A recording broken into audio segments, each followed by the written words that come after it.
ये आपने नहीं सुना, बहुत अच्छा हुआ है, तो वो हमें बहुत पसंद है।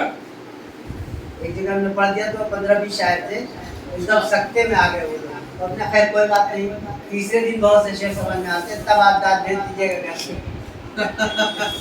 वाकई वैसा ही है वो शेर, मुझे समझ में आया नहीं उसका कि जिंदगी से मेरा सिलसिला तो चले, जिंदगी से मेरा, जिंदगी से मेरा सिलसिला तो चले, दिल को छू कर ये बात सबा तो चले, दिल को छू कर ये बात सबा तो चले। शेर खातों से कि पत्थरों की नुमाइश में सब जाएंगे, पत्थरों की नुमाइश, पत्थरों की नुमाइश में सब जाएंगे, आईने से कहो आईना तो चले, आईने बहुत अच्छा है भाई, बहुत अच्छा।